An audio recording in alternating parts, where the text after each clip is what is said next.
سامنے ہے.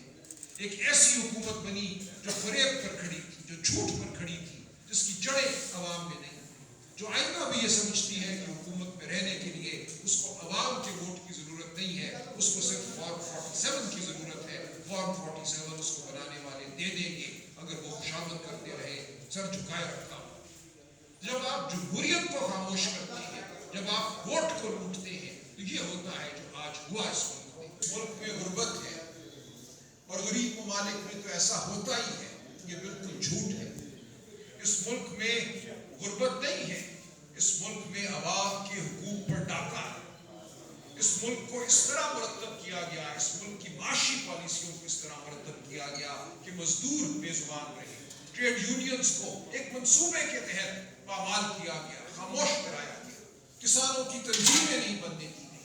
جب ہم یہ کہتے ہیں کہ سیاست ضروری نہیں ہے, ریاست ضروری ہے, یہ بالکل ایک لغو بیانیہ ہے کہ حقوق پر ڈاکہ ڈالا ہے. تو ہم ہرگز اس ڈاکے کو قبول نہیں کریں گے.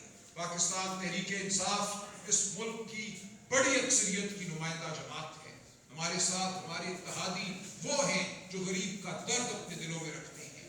تحریک تحفظ آئین پاکستان کے پلیٹ فارم پر ہر مسلک, ہر فرقے, ہر نسل, ہر رنگ کے لوگ موجود ہیں.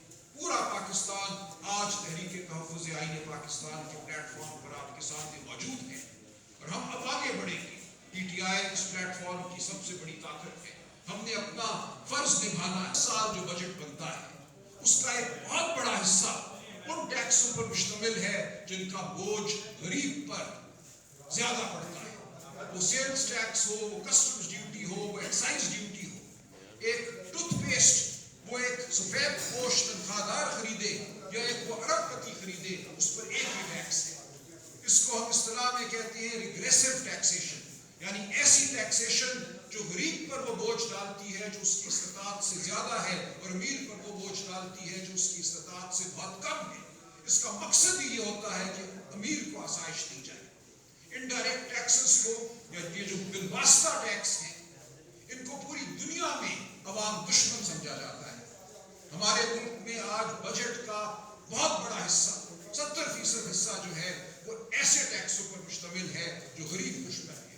جو انڈائریکٹ ٹیکسز, ان کا بچہ سسکے, اس کو نہ تعلیم ملے نہ اس کو خوراک ملے. یہ ہوتا ہے مقصد ایک منصفانہ معیشت کا, ایک منصفانہ نظام ٹیکس کا. تو جس زاویے سے بھی دیکھیں, آج ہماری مملکت ایک غیر منصف نظام پر کھڑی ہے, غیر منصفانہ نظام پر کھڑی ہے. کہ کیسے نظام پر کھڑی ہے جو امیروں کی ضرورت پوری کرتا ہے, جو ان کی ضرورت پوری کرتا ہے جو بالادست ہیں, جن کو پلاٹ درکار ہے ڈی ایچ اے میں یا کہیں اور ہو, ان کو پلاٹ بھی مل جاتے ہیں, الاٹمنٹ ہو جاتی ہے اس قیمت پر نہیں جو مارکیٹ کی قیمت ہے. ان کو کروڑوں کے پلاٹ, اربوں کے پلاٹ ہزاروں میں مل جاتے ہیں. یہ ہے اس ریاست کا مقصد کہ امیر کو امیر تر کرو, غریب کو اور پیسو, غریب کو غریب تر کرو.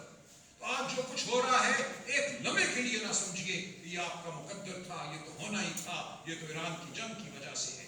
اس لیے ہے کہ آپ کی معیشت کو کھڑا ہی ان بنیادوں پر کیا گیا ہے جو انسان دشمن ہے, جو غریب دشمن ہے. اس ریاست نے اپنے پاس وہ ذخیرہ نہیں کیا جس کو ضرورت کے وقت وہ آپ کے لیے استعمال کر سکتی. یہ پوری دنیا میں ہم دیکھ رہے ہیں کہ ایک صاحب بربریت کے خلاف نکلنا ہے, چادر اور چار دیواری کی پامالی کے خلاف نکلنا ہے. میری بہنیں یہاں بیٹھی ہیں, غربت, مہنگائی یہ سہتی ہیں. ان کے چولہے ہیں گھروں کے جو بجھتے ہیں, جو چل نہیں سکتے, ان کے بچے ہیں جو بلکتے ہیں. تو ہم سب نے اکٹھے, مرد ہو, عورت ہو, مسلمان ہو, غیر مسلم ہو, ہم سب پر یہ آفت ٹوٹی ہے. یہ غیر منصفانہ نظام ہم سب کے لیے ہے. ہم سب نے اکٹھے ہو کر نکلنا ہے. لوگ تقاضا کرتے ہیں کال کیوں نہیں دیتے, کال کیوں نہیں دیتے. پچھلے سال سے مجھ سے یہ کہا جاتا ہے تم ڈرپوک ہو, تم کمپرومائزڈ ہو, کال کیوں نہیں دیتے, ڈی چوک کیوں نہیں بلاتے. اور میں ہمیشہ یہ جواب دیتا ہوں کہ میں نے 10-20 ہزار کے ساتھ ڈی چوک نہیں جانا, میں نے 50 ہزار کے ساتھ بھی ڈی چوک نہیں جانا. وہ تو گولیاں مارتے ہیں, ماری ہیں انہوں نے گولیاں 26 نومبر کو, ہمارے بچوں کو شہید کیا ہے. اور نہیں مانیں گے, ظلم کو نہیں سہیں گے. ہم اپنی جمہوریت کو آزاد کریں گے, اپنی عدلیہ کو آزاد کریں گے. آج عدلیہ کے دروازے بند ہیں. ہر اس شخص کے لیے جو مالدار نہیں ہے, جو جا کر بالادست طبقوں کے ساتھ بیٹھتا نہیں ہے, ان کے سامنے سر خم تسلیم, سر تسلیم جو ہے خم نہیں کرتا، ان کی خوشامد نہیں کرتا۔ آج وہ ہر شخص جو ہے اگر انصاف ڈھونڈنے جاتا ہے تو اس کو عدالتوں کے دروازے بند ملتے ہیں۔ 26ویں اور 27ویں آئینی ترمیم کا یہی مقصد تھا۔ اب کہتے ہیں 28ویں ترمیم بھی لائیں گے، صوبوں سے ان کے حقوق چھینیں گے۔ ہم نے اس ملک میں واقعتاً انقلاب لانا ہے، انقلاب دستک دے رہا ہے۔ میں نہیں آپ کو کہہ سکتا کہ وہ کل آئے گا یا پرسوں آئے گا، لیکن اس راہ پر ہم چل پڑیں گے۔ اس نے آنا ہے، اس ملک میں بنیادی تبدیلی ہونی ہے۔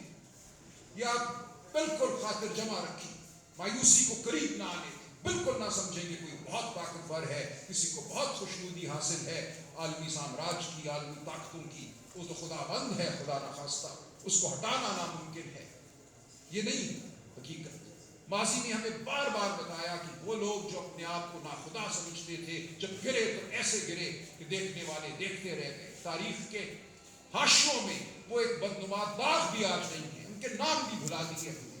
وہ گڑ گڑاتے ہوئے مرے، ملکوں سے باہر مرے، ان کو ملک میں قبر کی جگہ بھی نہ ملی شاید۔ ایسا ہی ہوتا ہے، یہ تاریخ کا وعدہ ہے کہ بار بار تاریخ دہراتی ہے۔ تحریک انصاف کی طرف سے، پورے اپنے دوستوں تحریک تحفظ آئین پاکستان کی طرف سے یہ وعدہ کرتا ہوں کہ جس عمل پر ہم چل پڑے ہیں، جس لگن کے ساتھ، جس تحریک کو ہم نے جنم دیا ہے، عمران خان نے جنم دیا ہے، اس کے سپاہی ہیں، ہم اس تحریک کو ماند نہیں پڑنے دیں گے، جتنا مرضی جبر ہو۔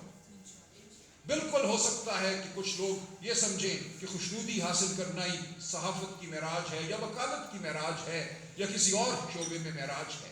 یہ جھوٹ ہے۔ وہ سب لوگ نیست و نابود ہوں گے اس جھوٹے نظام کے ساتھ، اور انشاءاللہ آپ دیکھیں گے بہت جلد فتح جو ہے وہ سچ کی ہوگی، سچائی کی ہوگی۔ میں آپ کے سوالات لینے سے پہلے